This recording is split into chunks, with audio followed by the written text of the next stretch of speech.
이제 우리가 요 다음 부분 들어가보면 이온결합 배웠죠.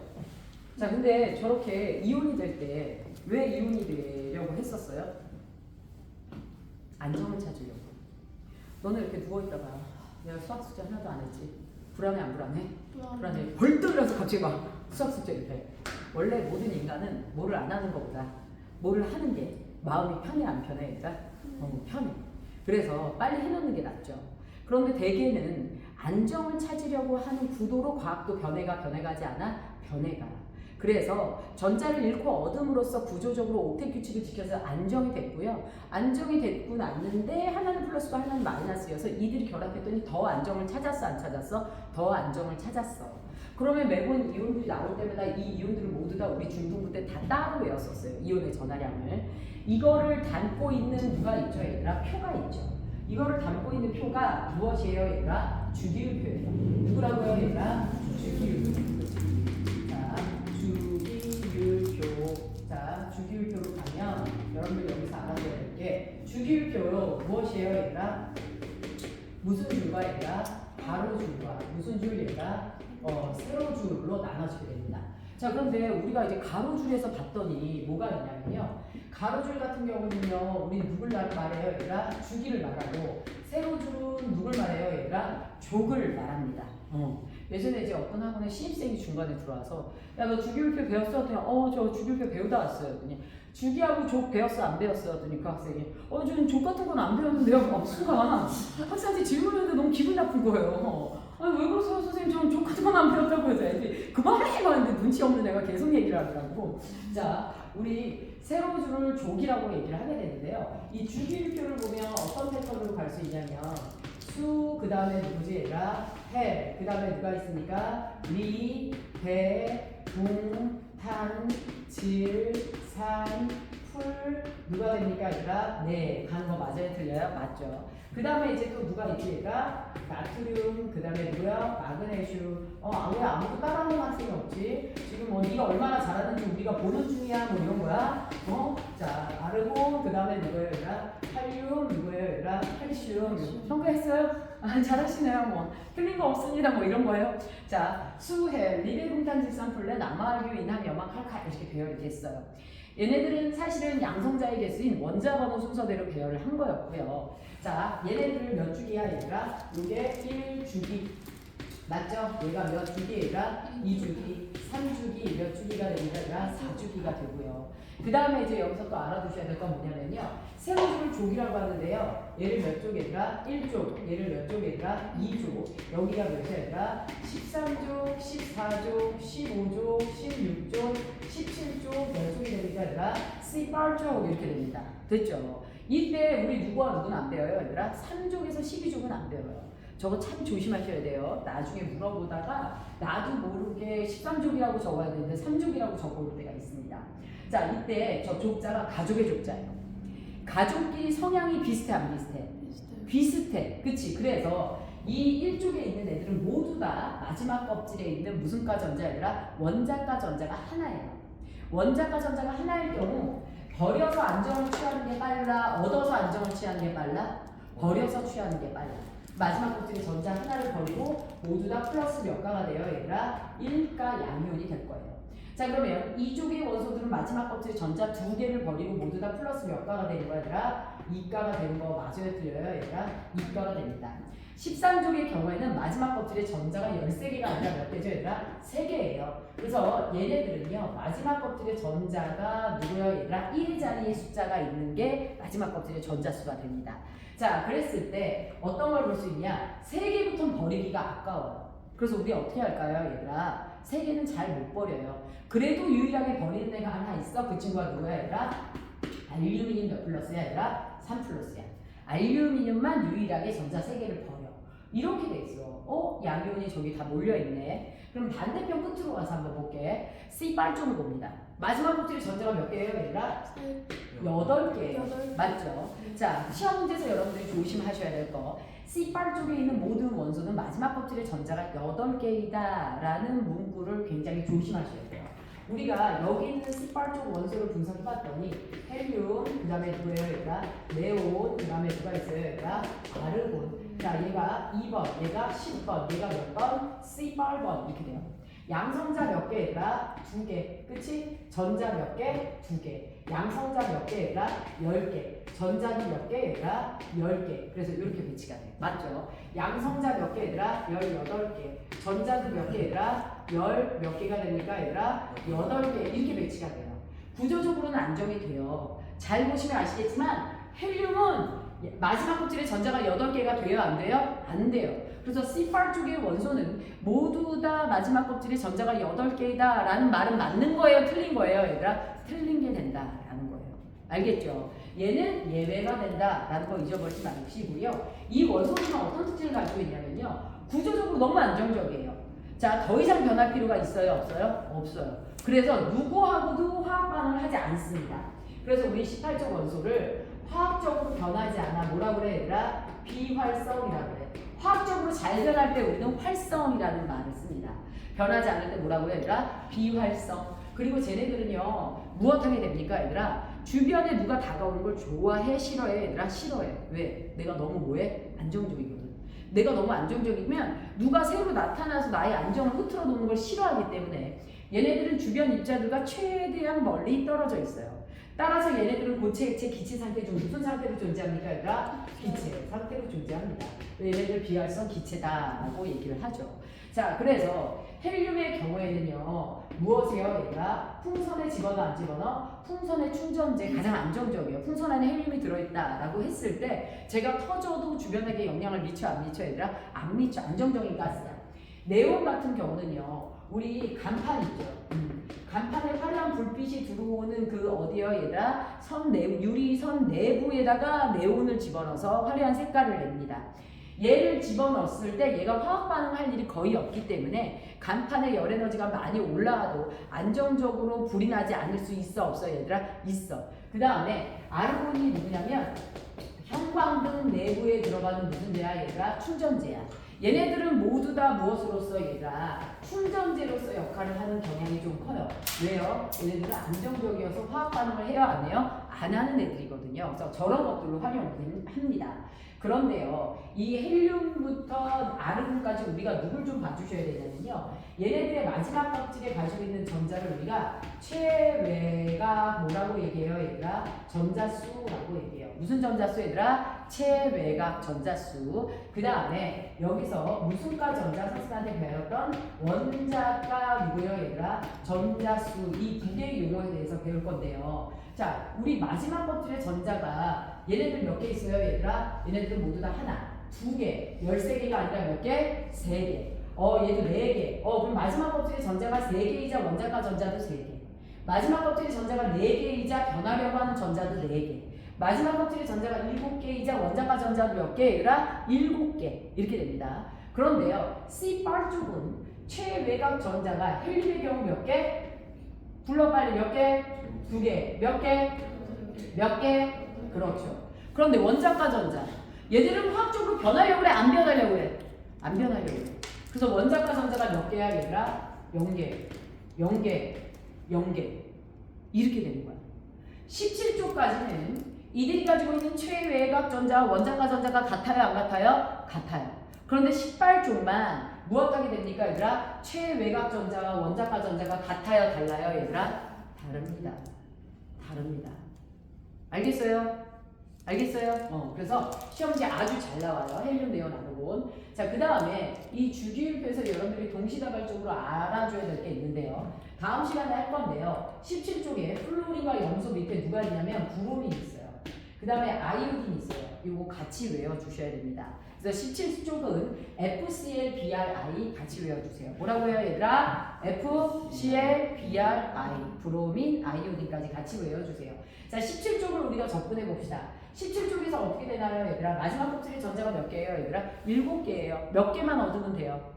하나만 얻으면 되죠. 그래서 여기다 마이너스 몇 가 얘들아? 1가 이렇게 되는 거예요. 지금 이렇게 해버리면 주기율표를 봄으로써 무엇합니까 얘들아? 동시다발적으로 우리는 다양한 종류의 이론을 다 외우는 거 맞아 틀려? 다 외우는 거네요. 그 다음에 산소 몇 마이너스야 얘들아? 마지막 껍질에 전자가 6개니까 몇 개 얻어? 2개 얻어서 옥텟 규칙, 2개 얻어서 옥텟 규칙 이렇게 됐네요. 됐나요? 자, 이렇게 해서 우리는 주기율표에 대한 내용을 정리했어 안 했어 얘들아? 했어. 자, 그러면 이제 여러분들 누구로 갈 거냐면요. 여기서 여러분들 봐두셔야 될 게 지금 보니까 주기율표에서 왼쪽은 양이온이고 오른쪽은 무슨 이온이에요 얘들아? 음이온이에요. 맞죠? 그래서 얘네들 우리가 잘라서 볼게요. 이렇게 해서 무엇 합니까 얘들아? 잘라서 볼 건데요. 왼쪽은 보니까 양이온이에요. 이들이 주로 무엇에 해당합니까 얘들아? 금속에 해당해요. 그래서 이들 원소가 금속이고요. 오른쪽 상단이 누구에 해당합니까 얘들아? 비금속에 해당해요.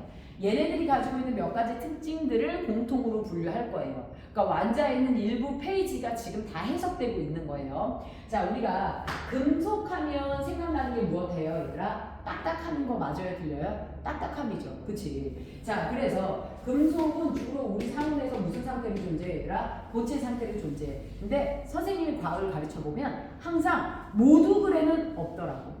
항상 예외가 하나씩 있어 없어? 있어. 그리고 그 예외에서 훨씬 더 많이 틀리죠.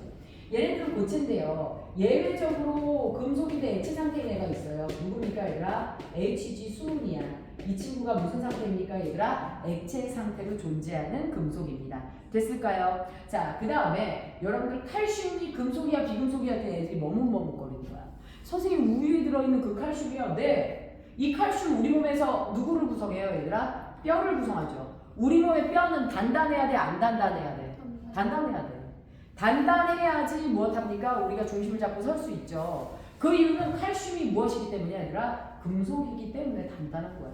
알겠죠? 자, 그래서 이렇게 된다라는 거고요. 그 다음에요, 얘네들은 주로 무슨 이온이 되려는 성향이 강해요, 얘들아? 양이온이 되려는 성향이 강합니다. 금속의 모두는요. 자, 그 다음에 이 친구들은요, 주로는 우리가 전자제품에 많이 들어가죠. 그래서 무슨 전도성 얘들아? 전기 전도성이 높아 안 높아? 높아. 그 다음에 열 전도성도 높아 안 높아? 열 전도성도 높아서 전기기구, 열기구에 누구 많이 씁니까 얘들아? 금속 소재 정말 많이 들어가요? 적게 들어가요? 많이 들어가고요. 어느 날부터 이 금속의 질량을 무엇하는 게 얘들아? 낮추는 게 기술의 관건이 됐죠.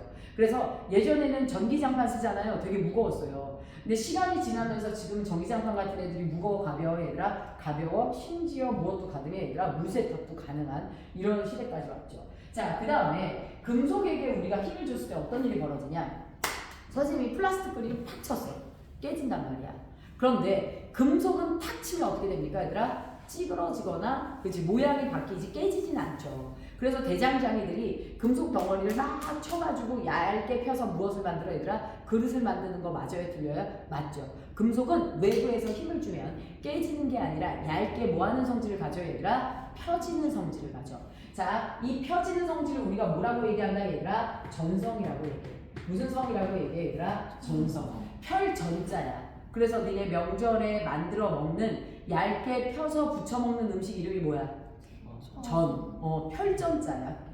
됐을까요? 그 다음에 금속은 잡아서 쭉 뽑잖아요. 그러면 실가라처럼 얇게 무엇해서 나옵니까 얘들아? 뽑혀서 나와. 실갈라처럼 얇게 뽑혀서 나와서 이러한 성질 때문에 우리가 누구를 이용합니까 얘들아? 얇게 뽑은 전선을 활용할 수 있어요. 모든 전자제품은 전선 케이블로 연결되어 있잖아. 이걸 만드는 거 금속 아니면 할 수가 없죠. 자, 뽑히는 성질 무슨 성이라고 얘기합니까 얘들아? 연성이라고 얘기해요. 연자가 무슨 연자야? 뽑을 연자야.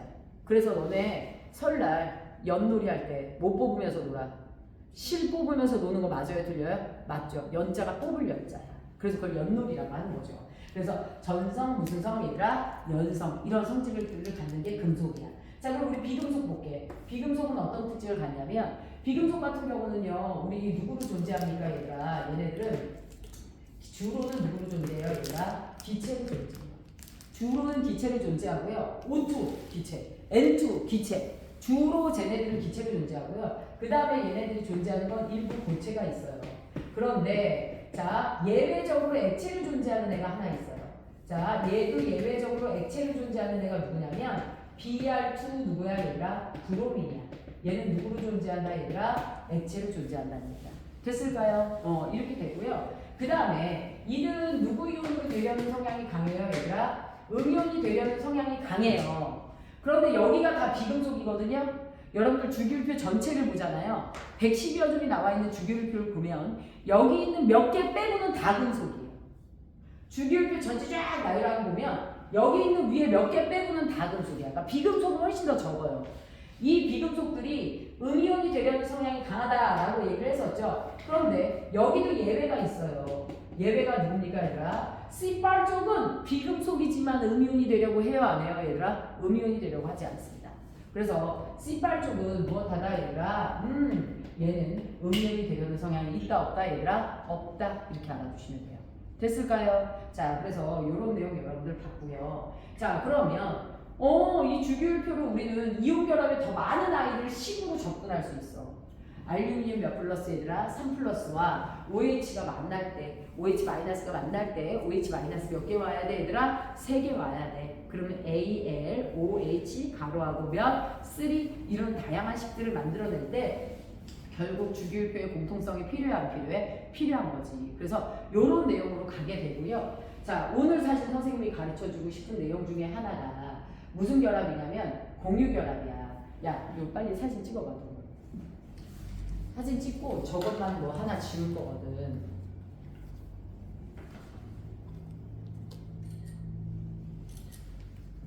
찍었지? 자 비활성 기체는 이제 지울게요. 얘가 비활성 기체는 시험 문제 빠지는 적은 없고요. 이거 기억해 주셔야 돼요. 자 그런데 여기서 이제 우리가 누구로 갈 거냐면요. 자 이 18조 원소들 뭐 얘네들 빼고 나머지 애들이 이제 이온이 되는 거에 대해서 배웠는데요. 말 그대로 음이온은 양이온이 전자를 줘야 돼 안 줘야 돼? 음이온은 양이온이 전자를 줘야 돼. 그런데 아무도 전자를 주지 않으면 쟤는 뭐가 돼? 아무도 전자를 주지 않으면 쟤는 안정을 찾을 길이 있어 없어 얘들아? 없잖아. 이때 우리가 무엇을 하게 되는 거야 얘들아? 공유를 하게 되는 거야. 이때 나의 부족하는 주변과 공유해서 안정을 찾는 거야. 이걸 우리가 무슨 결합이다 라고 얘기합니까 얘들아? 공유 결합이다 라고 얘기해요. 이걸 무슨 결합이다 얘들아? 공유 결합이다. 그러면 저 공유 결합을 할 수 있는 애들은 어떤 애들만 공유 결합하는 거야? 전자를 얻지 못한 누구야 얘들아? 비금속만 할 수 있는 거야. 누군가 줘야 되는데 아무도 주지 않을 때. 그래서 공유 결합은 무엇합니까 얘들아? 비금속 원소 플러스 누가 됩니까 얘들아? 비금속 원소. 얘네들이 무슨 결합할 수 있는 거야 얘들아? 공유 결합할 수 있는 거야. 자 쟤네들이 공유 결합을 어떤 형태로 하느냐. 자 공유 결합의 형태 이거를요 선생님이 지금 고2 과정으로 설명을 해줄 거예요. 학교 선생님에 따라 고2 과정으로 설명을 해주는 선생님이 있고 안 해주는 선생님이 있는데요. 대다수의 선생님들이 해주실 겁니다. 하고 나면 너네들이 문제를 풀기 굉장히 수월해져요. 자 그러면 공유결합의 형태 어떻게 되냐. 자 대표적인 누구예요 얘들아? 굉장히 심플하게 공유결합할 수 있는 17쪽이 있고 그 다음에 16쪽이 있고 그 다음에 누가 있습니까 얘들아? 15쪽의 원소가 있습니다. 어차피 전자를 채우는 안쪽 껍질은 다 채워져요.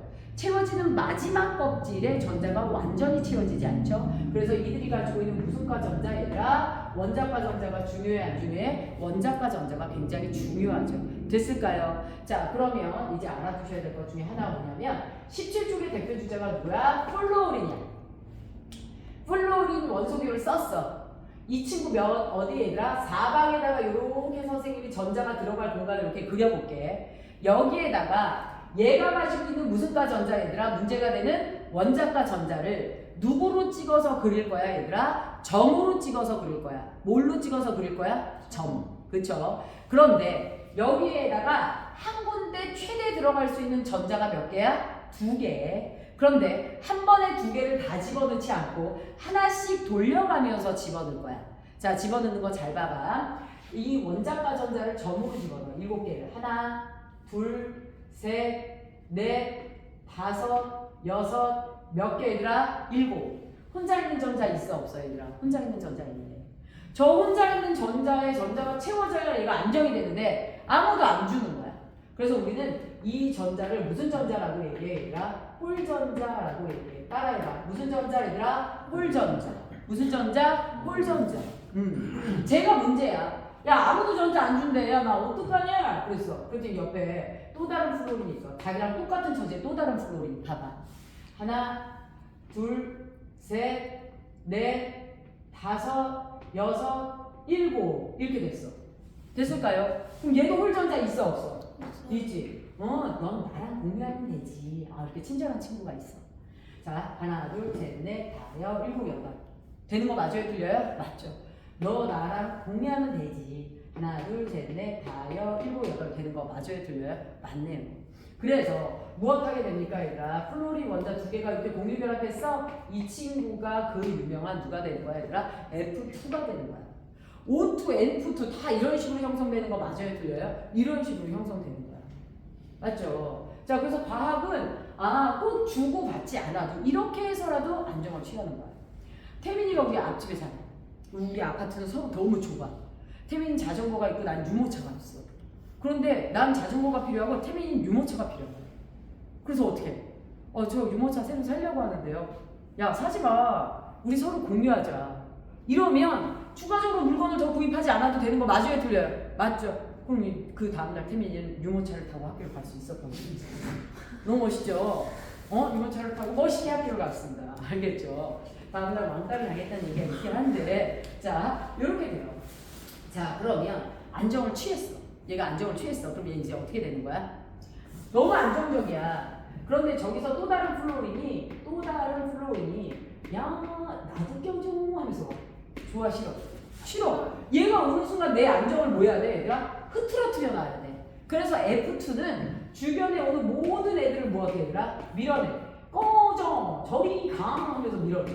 됐죠? 그래서 F2는 분산시키려는 성질이 굉장히 강해, 약해 얘들아? 강해. 이러한 성질을 가진 입자를 우리가 뭐라고 하는 거야? 분산시키려는 성질을 갖는 이 입자를 우리가 뭐라고 하는 거야? 분자라고 하는 거야.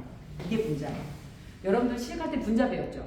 물질의 성질을 갖는 가장 작은 입자라고 배웠어요. 그런데 분자의 정확한 어원은 비금속 원자와 비금속 원자가 서로의 부족한 전자를 공유해서 안정을 찾아 놓은 입자를 뭐라고 얘기합니까? 분자라고 합니다. 그런데 여러분들 학교 시험 문제에 이런 문구가 나온 적이 있었어요. 염화나트륨 분자는 나트륨 이온과 염화 이온이 1대1로 결합했다라는 의미를 갖는다 라고 했었어. 진짜 많은 학생들이 틀려왔지. 선생님, 여기서요 답이 1번이라는데 전 1번에서 어디가 틀렸는지 모르겠어요. 염화나트륨 분자는, 염화나트륨은 분자야? 아니야. 얘 덩어리야. 분자는 입자로 딱딱 떨어져야 돼, 안 떨어져야 돼? 떨어져야 돼. 분자는 비금속과 비금속만 들어가 있어야지만 누구야 얘들아? 분자야. 그래서 NaCl의 NA가 누구야?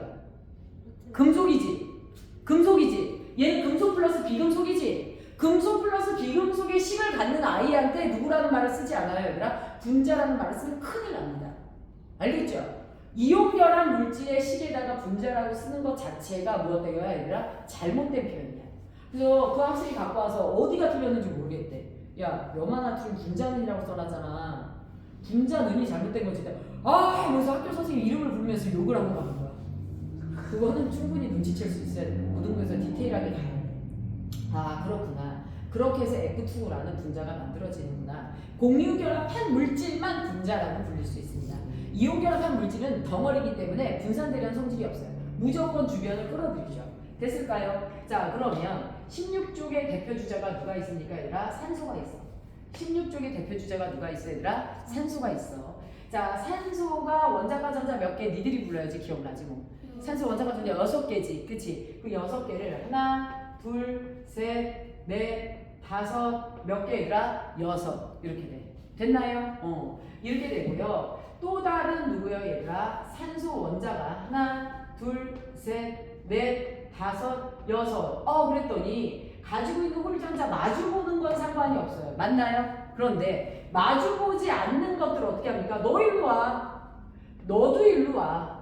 그래서 이렇게 공유하면 하나, 둘, 셋, 넷, 다, 여, 일곱, 여덟 되는 거 맞아요? 틀려요? 맞죠? 그 다음에 이렇게 공유해서 하나, 둘, 셋, 넷, 다, 여, 일곱, 여덟 되는 거 맞아요? 틀려요? 맞습니다. 그래서 이렇게 해서 산소 원자 몇 개가 얘들아? 2개가 공유해서 누가 됩니까 얘들아? O2가 되는 거 맞아요? 틀려요? O2가 되네요.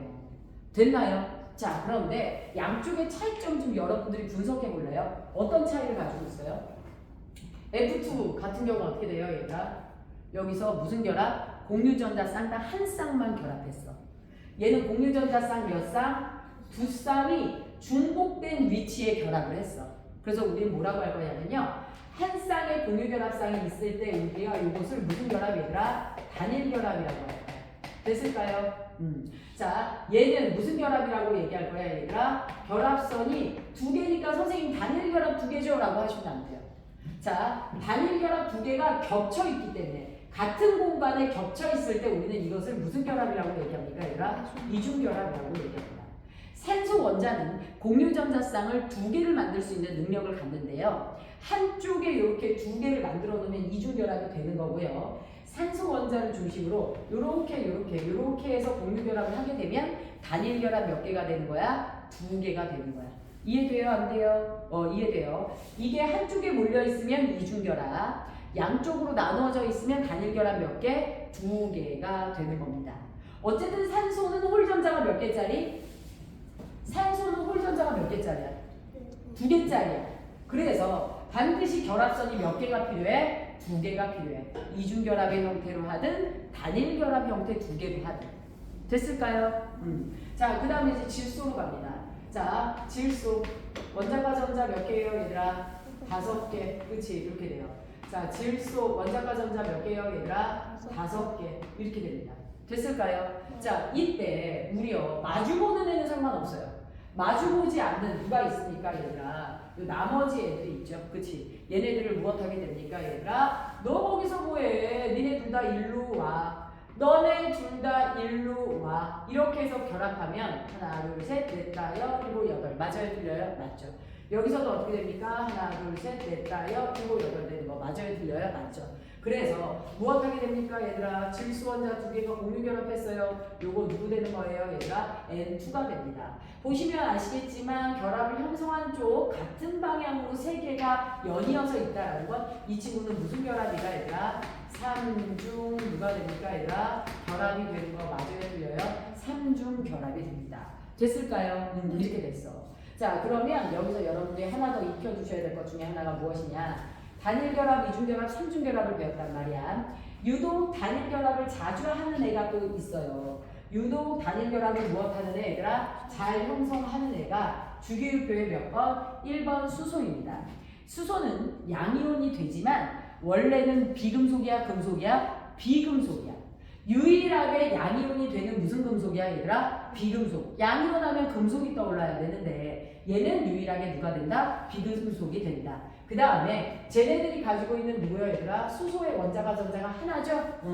그래서 또 다른 원자과 전자가 하나밖에 없는 수소 원자가 공유결합해서 헬륨과 같이 마지막 껍질의 전자가 몇 개? 두 개의 형태로 단일결합을 하는 게 누굽니까, 얘들아? H2가 됩니다. 됐습니까? 그래서 단일결합의 대표주자 플로린, 단일결합의 또 다른 대표주자 누가 됩니까, 얘들아? 수소가 됩니다. 됐을까요? 자, 그 다음에 우리 주기율표에 누가 있어요, 얘들아? 염소 있죠? 플로린 밑에 있는 염소나 브로민이나 아이오딘, 얘네들은 모두 다 같은 종 원소이기 때문에 모두 다 무슨 결합의 대표주자야, 얘들아? 단일결합의 대표주자가 됩니다.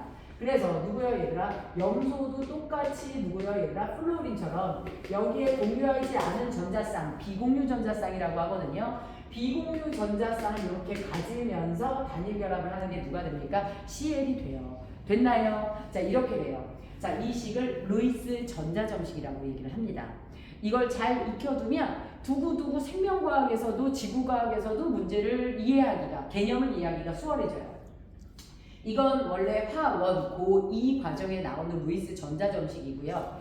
통합과학에서는 F2를 어떻게 그려라라고 얘기를 하냐면 양성자 몇 개더라? 9개. 자, 전자도 몇 개가 됩니까, 얘들아? 9개가 되죠. 안쪽 껍질에 2개. 두 번째 껍질에 몇 개가 됩니까, 얘들아? 7개가 되는데요. 이 똑같은 누구요, 얘들아? 플로린이 무엇하게 돼요, 얘들아? 요렇게 해서 주변에 공유하게 되는 거 맞아요, 틀려요? 맞죠. 그래서 이런 형태로 그림을 그리라고 하는 게 누구예요, 얘들아? 통합과학에 해당해요. 그럼 양성자 9개, 여기 전자 몇 개, 얘들아? 2개. 플로린은 무슨 결합이에요, 얘들아? 단일결합을 하고 있는 거 맞아요, 틀려요? 맞죠. 마지막 껍질에 전자가 7개이면서 단일결합을 하게 됩니다. 그래서요, 이 친구 마지막 껍질에 있는 전자 중 하나가 공유됩니다. 얘도 마지막 껍질에 있는 전자 중 하나가 무엇되어요? 공유되어요. 됐나요? 그리고 나서 7개 중 하나를 공유시키고 나머지 몇 개 얘들아? 6개를 여기다가 이렇게 해서 배치하면 되는 거 맞아요? 틀려요 얘들아? 맞습니다. 이렇게 배치하면 돼요.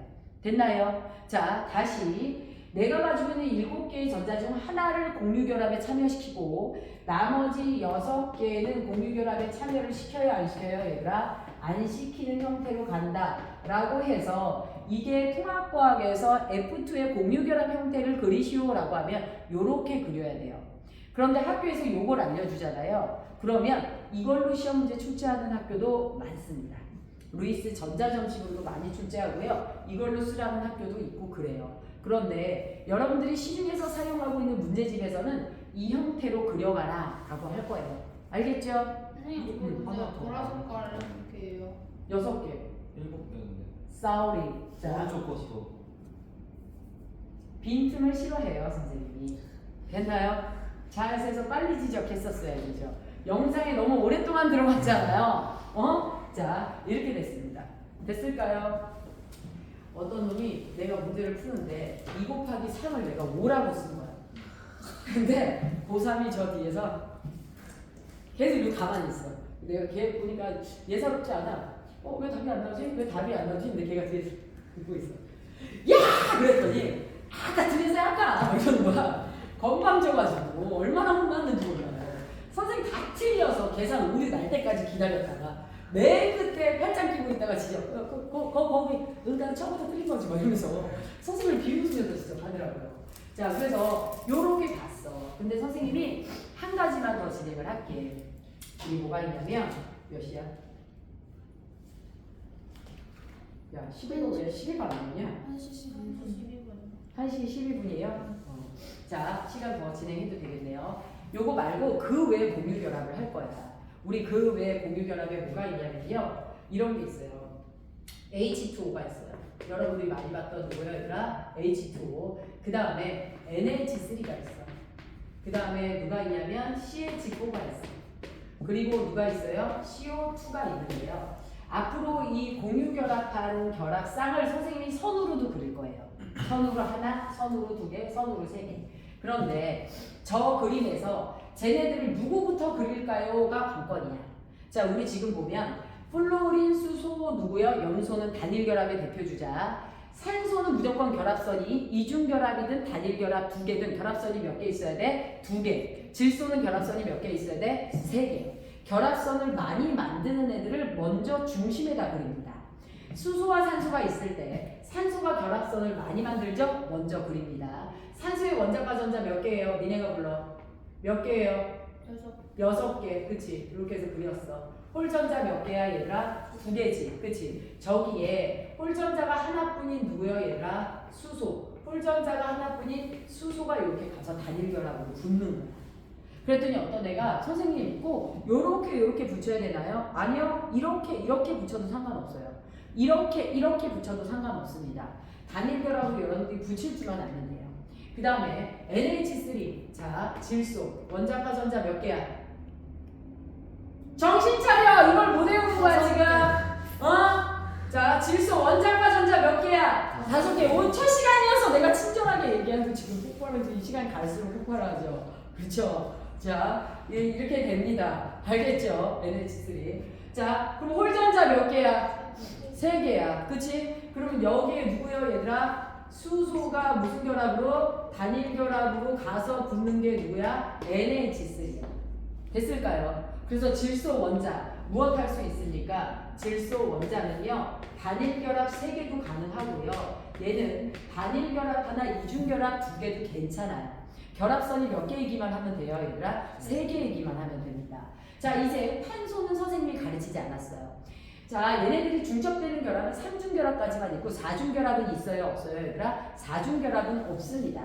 탄소가 14종으로 원자과 전자가 몇 개예요 얘들아? 4개예요. 그렇죠? 그래서 하나, 둘, 셋, 넷, 홀전자가 4개나 형성됩니다. 탄소는 이렇게 무한으로 결합을 좀 많이 할 수 있는, 가장 결합선을 많이 형성할 수 있는 아이로서 우리 인간 생활에 굉장히 중요한 물질 중에 하나예요.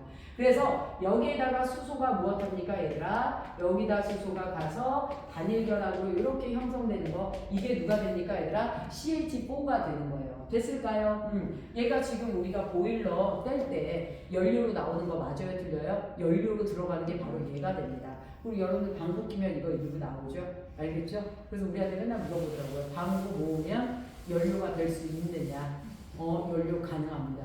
그래서 예전에 TV에서 이거 실험했었어요. 방구 모아가지고. 자, 그 다음에 탄소 원자가 있어요. 탄소의 원자과 전자 몇 개라고 해요, 얘들아?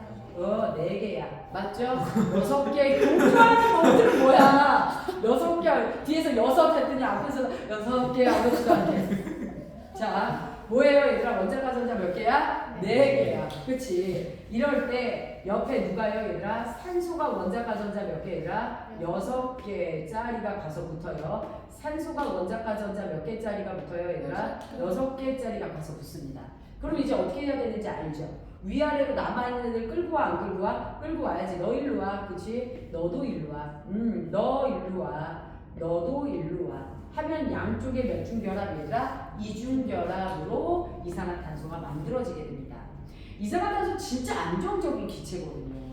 그래서 이산화탄소 되게 안정적인 기체야. 저게 너무 안정적이어서 가끔 사람의 몸을 너무 안정화시키다가 죽일 수도 있는 기체 중에 하나예요. 그래서 선생님이 우리 남편이랑 연애 시작할 때 양다리 같은 거 걸치다 걸리면 넌 간단한 이산화탄소로 내가 죽일 수 있다. 조심해라. 그래서 선생님 남편은 지금도 선생님이 따라주는 물을 먹지 않아. 선생님네 집에 찬장에 보면 황산, 인산, 염산, 질산이 들어있고요. 그 병에 해골이 그려져 있어요. 그래서 대형학원 어디서 실험을 하는데 그 실험하는 강사가 선생님 어떻게 해요? 여기 인산이 필요한데 인산이 3mm만 있으면 돼요. 근데 인산이 63,000원이에요. 이거 학원에서 안 사줄 것 같아요. 이러는 거야. 선생님이 사지마. 그래서 왜요 선생님? 우리 집에 있어. 네? 인산이요? 어디에요? 네. 우리 집 간장 뒤에 있어. 에? 간장 뒤에요? 선생님 그거 왜 갖고 계시는 거야? 했더니 뭐 사람이 필요하다고 하면 살다 보면 독극물이 필요하지. 니네 조심해야 돼. 예 선생님. 근데 각종 실험 기자재가 선생님네 집에 있었습니다. 그래서 선생님의 딸아이가 생일 파티할 때 자기는 헬륨 풍선을 갖고 싶다는 거예요. 주문하려고 하더니 헬륨 가스가 78,000원이더라고요. 너무 비싼 거야. 그래서 집에서 자체적으로 여러 가지 금속과 화학반응을 거쳐서 수소 기체를 만들어냈어요. 그래서 풍선에다 수소를 집어넣어서 빵빵 띄웠죠. 역시 엄마는 대단한 것 같아요. 그럼 엄마는 대단하지. 하지만 오늘 여러분들은 초를 킬 수 없어요. 초는 키면 안 됩니다. 수소는 폭탄 맞아 틀려. 맞죠? 그래서 축하한다고 초 켰다가는 친구 생활에 다 같이 죽는. 그래서 그냥 초를 못 키게 했었어요. 자, 우리 요런 게 지금 마무리가 됐는데요. 이제 주기율표를 앞두고 사진 빨리 찍어봐봐. 나머지 거 사진 좀 빨리 찍어봐. 빠르게 찍었죠? 자, 됐습니다. 자, 혹시 여기 선생님이 나와 있다면 선생님이 막 해가지고 빼주세요. 알겠죠? 자, 그러면 여기서 여러분들 이제 마무리를 주기율표에서 뭐 할 거냐면 내가 요거 설명하는 거 사실 제일 귀찮아하고 싫어하는 단어 중에 하나거든요. 자, 우리 주기율의 뭐예요? 얘들아? 발견이에요. 자, 사실은 주기율이 이미 발견된 걸 여러분들은 배우는 거잖아요. 자, 주기율의 발견이네요. 자, 5번째 주기율에 누구 들어갑니까? 얘들아? 발견입니다. 자, 첫 번째 어떤 사람이 있었냐면 베베라이너라는 사람이 있었어요. 베베라이너에 무슨 원소설 얘들아? 세상 무슨 설이 있어요 얘들아? 원소설이라는 게 있어. 자, 이게 무엇이냐면요. 이 데베라이너 때만 해도 주기율표 당연히 없었고요. 현대까지 발견된 원소의 종류 자체가 몇 개 되지 않았습니다. 이때 누구예요 얘들아? 리나 칼 얘네들 같은 족 원소로서 화학적 성질 비슷해 안 비슷해? 비슷하죠. 쟤네들을 나열합니다. 자, 리튬 그 다음에 누구예요 얘들아? 나트륨 그 다음에 누구예요? 칼륨을 누구 순서대로 나열했어요 얘들아? 원자량 순서로 나열했어. 주기율표 자체가 무엇합니까 얘들아? 양성자의 개수, 원자 번호 순서대로 현재 나열해 놓은 건데요. 양성자 수가 많아지면 당연히 몸무게가 커지는 거 맞아요? 틀려요? 맞죠. 그래서 원자량 순서로 나열을 했어요. 그랬더니 리튬이 가지고 있는 원자량을 칼륨이 가지고 있는 원자량과 더해서 몇으로 나눴어 얘들아? 2로 나눴더니 나트륨이 가지고 있는 무슨 양 얘들아? 원자량과 뭐하더라? 같은 물리량이 나오더라. 그래서 베베라이너는 뭔가 이들의 무슨 성? 규칙성에 대해서 생각을 한 거야. 이 원소들 사이에서는 뭔가 규칙적인 성향, 주기적인 성향이 있을 거야 라고 예상을 한 거죠. 주기율표를 만들진 않았어요 얘들아. 그래서 뭐라고 얘기하냐면 무슨 성질이 비슷한 얘들아? 화학적 누가요 얘들아? 성질이 무엇한? 비슷한 원소를 누구 순서로 얘들아? 원자량 누구요 얘들아? 순서로 배열했다라는 게 굉장히 중요한 내용이에요. 됐나요? 자, 이랬어요. 그런데 애들이 내신에서 어디에서 낚였냐? 데베라이너는 주기율표에 있는 리나칼의 원소를 발견하였다. 그러니까 주기율표에 있는 리나칼을 채웠다. 뭐 이런 식으로 나왔어. 그런데 데베라이너가 있던 시대에는 주기율표가 있었어, 없었어, 얘들아? 없었어. 알겠죠? 그래서 주기율표, 주기성만 언급된 거고요. 두 번째 누구라는 사람이 있냐면 류렌즈라는 사람이 있어요. 이 사람이 무슨 설이다? 옥타브설을 제시하는데요. 이 사람의 옥타브설에 의하면 자, 우리 발견된 원소들 너네 왜 자꾸 밝게 쳐다봐? 자, 원자량 누구요 얘들아? 순서로 무엇을 했을 때 얘들아? 배열을 하면 자, 몇 번째 원소마다 8번째 무엇마다 얘들아? 원소마다 화학적 성질이 비슷한 아이가 반복된다라는 이론이 바로 류렌즈의 옥타브설이야. 자, 볼게요 얘들아. 리, 개, 붕, 탄, 질, 산, 풀, 네 8번째 화학적 성질이 비슷한 나트륨이야. 이때 선생님 네온인데요? 이때는 나트륨이 나타나. 왜? 이때까지만 해도요 8번째 화학적 성질이 비슷한 애가 다시 반복해서 나타났던 이유는 뭐냐면 요때까지만 해도 헬륨, 네온, 아르곤 중 아무도 발견된 게 없어. 이 시대에는 18쪽이 발견이 됐어 안 됐어? 안 됐어. 근데 내가 가끔 애들한테 뭐라고 하냐면 야, 통합과학 시간에 내가 하는 농담도 다 주워 담아야 돼 이렇게 얘기해. 이런 것도 학교 내신에 슬슬쩍 나옵니다. 알겠죠? 선생님 학생 중에 그런 거 주워 담아서 들어서 전교 1등 유지했던 학생이 있었어요. 문과생이었는데요. 독보적으로 얘가 전교 1등을 받았었지.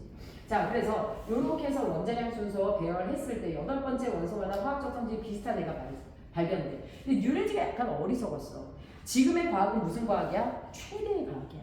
그래서 앞으로 과학은 이거보다 더 뭐 할 수 없어 얘들아? 발전할 수 없어 라고 생각을 했기 때문에 어리석었던 거죠. 이후에 누구라는 사람이 등장하냐면 멘델레예프라는 사람이 등장을 해요. 누가 등장해요 얘들아? 멘델레예프.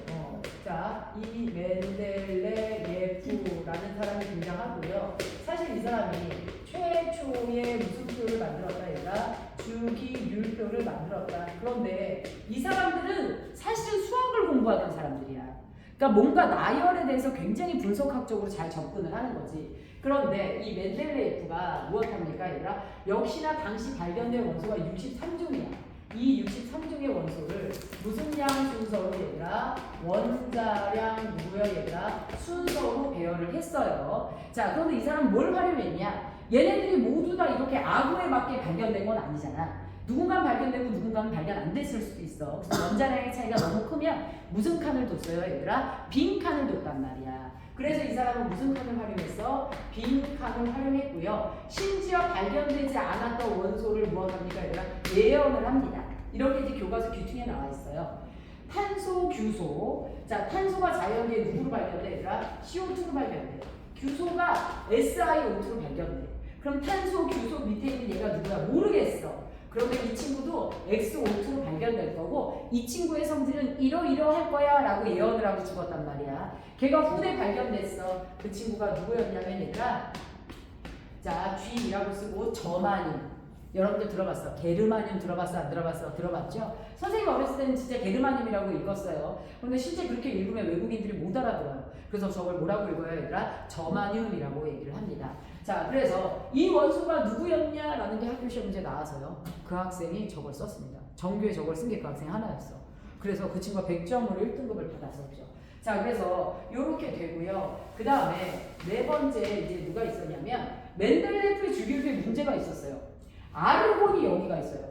칼륨이 여기가 있습니다. 앞만 봐도 아르곤은 1쪽의 성질이 아니라 C8 쪽의 성질인데 왜 쟤는 저기가 있냐라는 거야. 자, 왜 그랬을까요, 얘들아? 사실 아르곤은 중성자의 개수가 좀 많아요. 그래서 칼륨보다 무거워 안 무거워? 무거워. 그래서 원자량 순서로 배치되면 여기 가야 되는 건 맞아. 그런데 화학적 성질상 여기에 얘를 오게 하려면 어떻게 하면 되는 거야? 말 그대로 양성자의 개수 순서대로 나열을 해야 돼. 누구라는 사람이 얘들아? 모즐리라는 사람이 이 누구야? 멘델레프의 주기율표의 문제점을 모두가 인지하고 있었고 이걸 알아보기 위해서 이 사람이 활용했던 게 무슨 선이냐면 얘들아 X선이야. X선을 활용했어.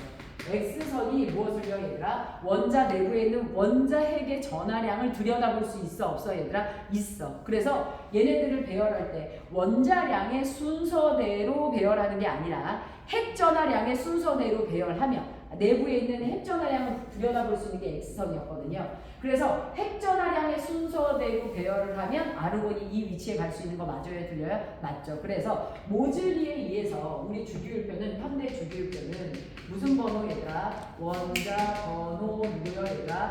순서로 배치가 됐다. 양성자의 개수 순서로 배치됐다. 맞습니다. 됐을까요? 그런데 또 어떤 부분에서 틀려왔냐? 그래서 현대 주기율표는 누가 모즐리가 완성하였다라는 말에 틀려왔습니다. 왜냐면요, 모즐리는 저 위치 잘못된 걸 발견한 거고요. 지금도 우리는 원소들을 발견하고 있어, 안 발견하고 있어? 발견하고 있을까? 주기율표가 완성된 거야, 안 된 거야? 안 된 거야. 현대 주기율표의 완성을 모즐리가 했다. 여기서 애들이 낚인 거예요. 알겠죠? 근데 그럴 법도 하죠. 대략 공부하다 보면 그렇게 착각할 수가 있습니다. 자, 그래서 이렇게 해서 오늘 수업은 마무리를 할게요. 알겠지? 저거 먼저 꺼줄래?